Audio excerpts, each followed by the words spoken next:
오늘은 동요로 잘 알려진 짧은 시로 시작해 볼게요. 이 시에서 말하는 이는 누구일까요? 시인이 썼으니 당연히 시인이라고요. 그런데 시를 보니 누나를 부르고 있네요. 그러니까 말하는 이는 남자아이인 거죠. 그러면 시인은 왜 소년을 말하는 이로 설정했을까요? 이 시는 자연에서 평화롭게 살고 싶은 소망을 노래하고 있는데요. 어른인 시인보다는 어린아이가 말하는 게 시의 정서를 더 살릴 수 있기 때문이에요. 화자란 시에서 말하는 일을 가리켜요. 시인이 주제를 더 효과적으로 나타내기 위해 일부러 설정한 시적 자아라고 할 수 있는데요.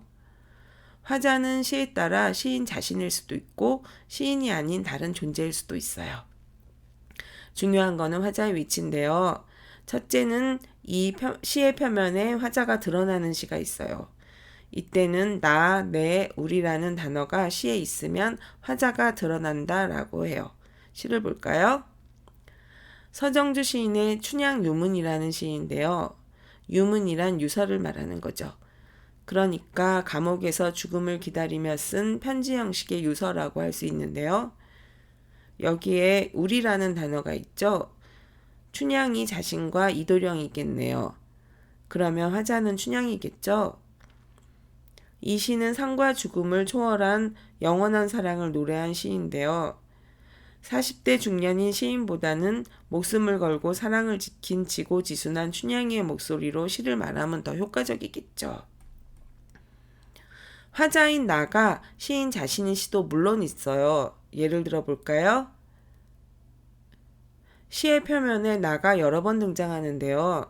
화자는 자신이 온몸을 태워 온기를 주고 죄가 되어버리는, 그리고 죄가 되어서도 미끄러운 길에 깔리는 연탄만도 못하다고 하고 있어요. 연탄의 자기희생적인 모습을 통해 이기적인 자신의 모습을 반성하는 내용이죠. 이렇게 반성, 성찰을 하면서 자신을 부끄러워하는 시는 대체로 화자가 시인 자신이랍니다. 화자가 사람이 아닌 경우도 있어요. 자, 이 시에서 화자인 나는 누구일까요?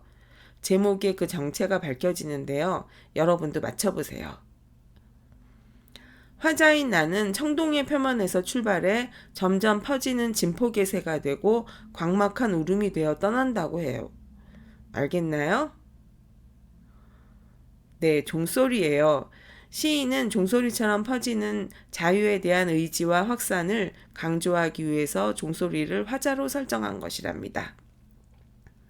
또 한편의 시를 볼게요. 시의 표면에 나와 당신이 모두 등장하네요. 이 시도 화자가 누구인지 맞춰보세요. 힌트는 제목에 있는데요. 시를 보면 당신은 추운 땅속을 헤매며 누군가의 미소가 되려고 하고 있는데 아직은 때가 아닌가 봐요. 아직 당신은 내 안에 있는데 나를 벗어나고 싶어 몸부림치고 있어요.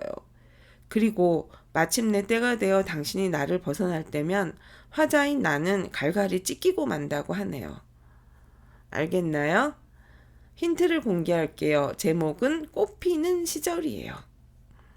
맞아요. 화자는 꽃을 감싸고 있는 꽃봉오리이고 당신은 꽃인 거죠.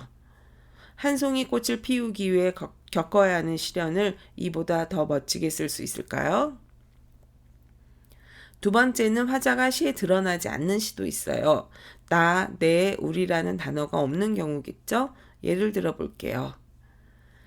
이 시는 자기를 돌보지 않고 소박하게 피었다가 커다란 열매를 맺는 호박꽃을 노래하고 있는데요. 시 어디에도 나, 내, 우리라는 단어가 없죠? 그런데 어머니 생각이라는 부제가 붙은 것을 보면 화자는 돌아가신 어머니를 그리워하고 있네요. 화자는 드러나지가 않지만 시인 자신이겠죠. 반면에 처음 소개했던 이 시는 시의 표면에 화자가 등장하지 않는 시이고 엄마야 누나야 라는 호칭을 쓰는 것을 보아 화자는 소년이며 시인은 아닌 거죠. 이렇게 시인은 시의 주제와 정서를 보다 효과적으로 표현하기 위해서 화자를 설정하는데요. 이런 화자의 성격을 잘 알려주는 시가 있어요. 일연에서 화자인 나는 시장에 간 엄마를 기다리고 있어요. 그런데 밤이 되고 비도 오는데 엄마는 오지 않아 걱정되고 무서운 마음으로 울고 있네요. 일연의 화자는 어린아이이죠. 그리고 이연의 화자는 그런 어린 시절을 회상하며 안타까워한 어린이 된 나죠. 가난하고 외로웠던 어린 시절에 대한 안타까움을 어린 시절의 자신을 화자로 내세워 더 안쓰럽게 느껴지죠. 그리고 여승이라는 이 시는 나인 화자가 등장하는데요. 일연에서는 어떤 여승을 만나 인사를 하는 화자의 모습인데 그녀의 쓸쓸한 얼굴을 보며 서러워하고 있어요. 현재의 모습이죠. 이연은 그녀를 처음 만난 일을 회상하는데요. 딸아이를 데리고 노점에서 옥수수를 팔던 여인이었어요. 그리고 사명과 사연은 화자의 상상이에요. 돈 벌러 간 남편은 죽었는지 살았는지 돌아오지 않고 보채던 딸아이는 죽고 가족을 다 잃은 여인은 출가를 해서 여승이 된 것이죠. 화자는 시에 드러나지만 관찰자의 입장에서 여인의 비극적인 삶을 담담하게 말하고 있어요. 이런 서사적인 구조는 여인의 비극적인 사연을 더 부각시켜 준답니다.